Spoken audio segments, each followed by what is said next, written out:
عندي سؤال يا جماعة بسيط النهاردة على بيان نادي الزمالك اللي أصدره وبيشكر وبيمدح فيه وواقف في ظهر التحكيم المصري. هو مش التحكيم المصري ده برضو اللي كان واقف في ظهر نادي الأهلي زمان وهو اللي أهدى للنادي الأهلي بطولة 45 بطولة دوري عام وهو كل الكلام ده. أنا شايف من وجهة نظري الشخصية إن الموضوع فيه تناقض، مش تناقض بس مع اللي نزله النادي الأهلي، لأ، يعني نادي الزمالك هو في نفسه بيناقض نفسه، يعني هو الزمالك هو اللي بيناقض نفسه اساسا.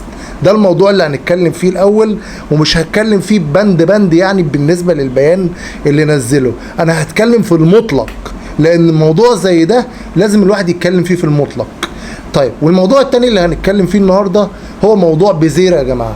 بيزيرة مش عايز يرجع تاني لنادي الزمالك وعايز يروح اهلي دبي. بسم الله الرحمن الرحيم، والسلام عليكم ورحمة الله وبركاته على أعظم جمهور في الكون، جمهور النادي الأهلي العظيم، الدرع والسيف. يلا بينا نبتدي الحلقة بتاعتنا. أول موضوع هتكلم فيه النهاردة يا جماعة هو موضوع البيان اللي نزله نادي الزمالك ردا على بيان النادي الأهلي.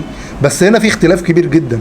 النادي الأهلي لما طلع بيان كان القصد من ده إن هو عايز يظبط، أو عايز الموضوع يكون فيه شفافية، أو عايز يكون فيه عدالة، وإلا النادي الأهلي هيلجأ إلى تحكيم أجنبي طول الموسم ومع كل الفرق، لأن طبعا احنا شفنا الموسم اللي فات موسم كارثي، وده موضوع أنا اتكلمت فيه قبل كده في الحلقات اللي فاتت وعن بيان النادي الأهلي. لكن النهاردة أنا طالع أتكلم عن بيان نادي الزمالك الغريب الغير مبرر، اللي هو فيه حاجة غريبة كده. انت الأول كنت بتدعي إن مفيش نزاهة في التحكيم، وإن النادي الأهلي بياخد بطولاته كلها بالتحكيم والخ الخ الخ الخ والكلام ده كله، اللي احنا طول عمرنا طلعنا وعشنا على مبرراتكم وعلى شماعاتكم وعلى كلامكم على التحكيم.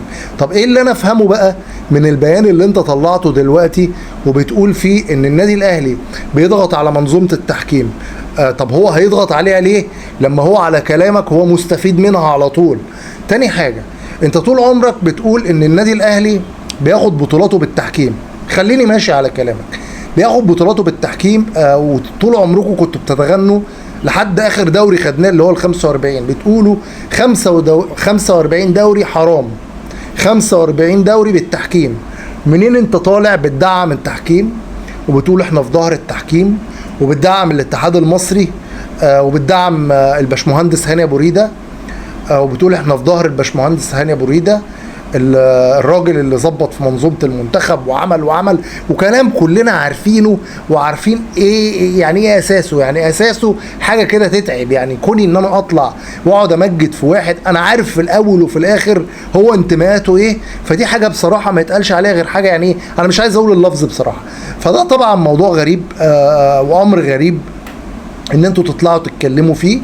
بالعكس، انا شايف من وجهة نظري الشخصية، انا هنا بقى هخاطب جمهور نادي الزمالك، انا شايف الموضوع ده بالنسبة لجمهور نادي الزمالك اللي يفهمه او اللي يكسف منه.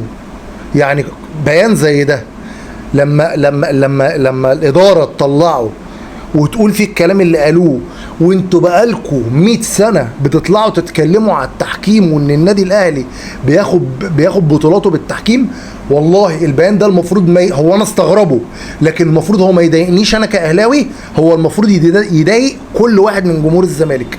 ليه؟ لان انت كده في ازدواجية في الموضوع.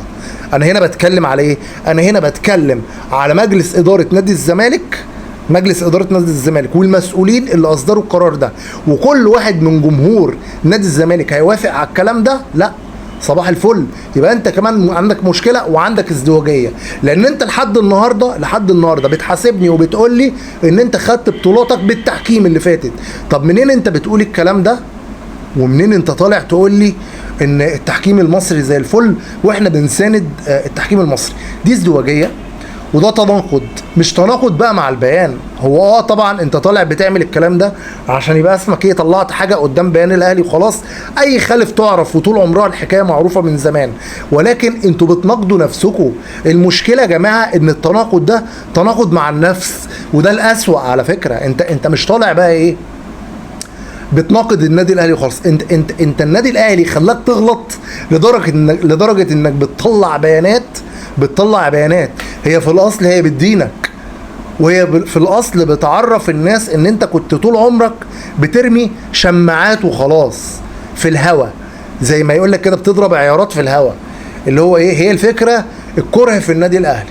هي الفكره ان احنا لازم طالما ما خدناش البطوله نقول ان البطوله دي راحت مننا بسبب وبسبب وبسبب، وطول عمر نادي الزمالك ومجلس ادارته وبعض جماهيره عايشين في كلمه اصل السبب كذا واصل السبب كذا واصل السبب كذا، وبدون زعل يا جماعه. طول عمر نادي الزمالك وجمهوره عايش دايما على المبررات، لحد ما وصلنا لموضوع غريب. موضوع بصراحه هو موضوع يجنن. يعني لما ابقى طول عمري بشتكي من التحكيم واجي النهارده ايد التحكيم، لا، هنا في لغط، في حاجه كمان غريبه. فاتمنى كده تقعدوا مع نفسكم. شوفوا يا جماعه، انتوا كنتوا بتصرحوا وبتقولوا ايه قبل ما تصدروا اي بيانات جديده، لان انتوا الظاهر عندكم ان انتوا ما بتراجعوش انتوا بتقولوا ايه. بس هل مثلا انا هقول انك ما بتراجعش على اساس ان انت طلعت قبل كده وقلت ده مره؟ ده انا بقول لك انت بقالك 100 سنه عايش بتقول الكلام ده، عايش في حته التحكيم المصري بيجامل النادي الاهلي. النادي الاهلي كل بطولاته بياخدها بالتحكيم، كل بطولاته بياخدها مش عارفه ايه، وانتوا طبعا عارفين الكلام ده كله. فيعني ايه، انا مش هزيد واعيد في الحته دي كتير. راجعوا كلامكم قبل ما بتقولوه، عشان في النهايه بعد ما هتلاقوا نفسكم وتفرجوا على نفسكم كده ايه في التلفزيون وعلى السوشيال ميديا، هتلاقوا نفسكم انتوا نفسكم اللي بتقولوا الكلام ده وبتقولوا الكلام ده. طب احنا بقى المفروض نسمع لمين فيكم؟ على الاقل النادي الاهلي لما بيطلع بقرار او بيقول بيان، بيبقى هو البيان، ما بيغيروش الا لو حصلت متغيرات. يعني النادي الاهلي لما هيشيد بالتحكيم هيكون الوقت ده التحكيم فيه كويس فهيشيد بيه. انما انتوا طول عمركم بتقولوا ان التحكيم مش كويس زي ما انا قلت، فجأة بقى عليه سكر، فجأة بقى عليه مكسرات. فيعني والله العظيم ربنا معاكم. تاني حاجة هتكلم فيها النهاردة وهو موضوع خوان بزيرة. خوان بزيرة يا جماعة عايز يمشي من نادي الزمالك، لان الراجل جاله عرض كويس جدا جدا جدا من نادي اهلي دبي. يعني عرض زي ما بيتقال كده ما بيترفضش. طبعا احنا ايه، جمهور نادي الزمالك واعضاء مجلس اداره نادي الزمالك بكل ما هو يخص نادي الزمالك حسسونا ان الشخص ده ابن النادي.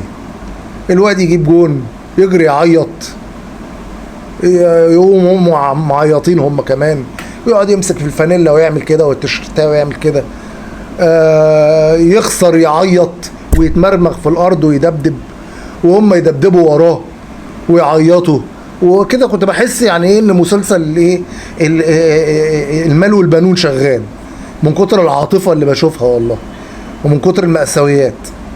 وانا من وجهه نظري الشخصيه ده واحد مش مصري، يعني انا ممكن اصدق ده من لاعب مصري على فكره حتى لو بينتمي لنادي الزمالك، زي مثلا لعيب زي عبد الحليم علي. ده لعيب بيحب نادي الزمالك جدا ولعيب محترم، ولو عيط هيبقى بيعيط بصدق على نادي الزمالك. اديني بقول الحق اهو. لعيبه كتير في نادي الزمالك تحب نادي الزمالك، لكن ده لعيب اجنبي جبتوه في اقل من سنه، عملتوه اسطوره النادي وقلتوا عليه ابن النادي، واللعيب اللي كانه متربي في النادي وابن 100 عقبه وسمعنا كلام كتير جدا على خوان بتزيرة، كلام لا يعقل ومحدش يصدقه. بس انتوا صدقتوا الدموع. انتوا جمهور عاطفي شويه، يعني جمهور الزمالك جمهور عاطفي، وده بيكون في بعض الاوقات غلط يعني. وسبب العاطفه دي هي اللي ضيعتكم في حاجات كتير عامه يعني، وضيعت منكم حاجات كتير وحطت النادي في المواقف اللي هو فيها دلوقتي. اظن انتوا عارفين ايه هي المواقف، انا مش هقعد اسردها يعني.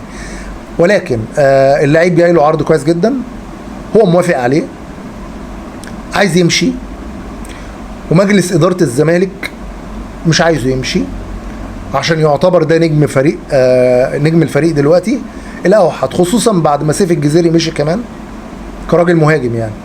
وان كنت انا اختلف على الحته دي، لان سيف الجزيري لعيب كويس، وانت كمان ما عندكش دلوقتي يعني ما عندكش اي فرص ان انت بتفرط في لعيب يعني، وانتوا عارفين ليه يعني. انتوا ما عندكوش اي اساليب فيها راحه ان انت تأيد لعيب، انتوا عارفين ان انتوا عندكم وقف قيد لفترتين. طبعا دي مشكله كبيره جدا. الله يكون في عونكم يعني. طيب الراجل عايز يمشي يا جماعه، الراجل اللي انتوا قلتوا عمره ما هيسيب النادي، الراجل عايز يمشي. طب هتعملوا ايه؟ سيبوه يمشي. انا بس عايزكم تسيبكم من موضوع امام عاشور، لان امام عاشور ان شاء الله هيجدد، وحتى لو هيمشي بالرقم اللي يرضي النادي الاهلي، اللي يرضي النادي الاهلي. تمام. وعندنا البدايل كتير. تمام. خليكم انتوا في موضوع ايه بتزيرة اللي هو في مشكله حقيقيه انه لو مشي. طب ما يعني هتعملوا ايه في الاسطوره بتاعتكم بتزيرة؟ الراجل اللي انتوا طلعتوه الهرم وقلتوا ده لا يمكن يسيب نادي الزمالك، ده ابن نادي الزمالك، ده كذا ده كذا ده كذا، وكلنا عارفين انتوا يعني ايه كنتوا بتقولوا ايه يعني على اللعيب ده. اللعيب كويس بصراحه يعني، لعيب انتوا تزعلوا عليه يعني، ليكوا حق تزعلوا عليه، ولكن هتعملوا ايه بقى؟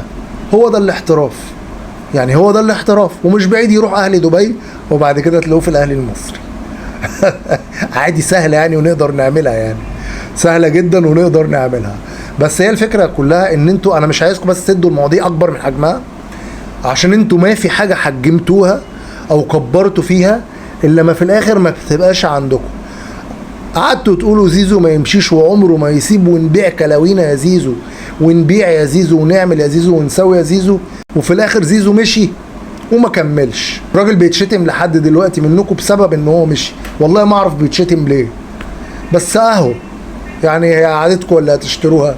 اي لعيب بيمشي من عندكم لازم تشركوه وتطلعوا فيه عجب العجاب. ما علينا يعني، هو كده كده زيزو كارت ولا سامع ولا بيسمع لحد يعني. خليكم في المشكله الكبيره زي ما قلت يا جماعه بتاعت بتزيرة، لان دي مشكله كبيره عندكم في النادي، محتاجين ان انتوا تحلوها، مش محتاجين ان انتوا تقعدوا تتكلموا على امام عاشور يعني. خليكم في المشكله دي، لان ده يسبب لكم مشكله كبيره جدا. والله انا قلبي عليكم، انا راجل اهلاوي بس قلبي عليكم. لو عجبتكم الحلقه ما تنسوش تعملوا متابعه واللايك والشير وتفعلوا الجرس. والسلام عليكم ورحمه الله وبركاته. احلى جمهور اهلاوي في الدنيا.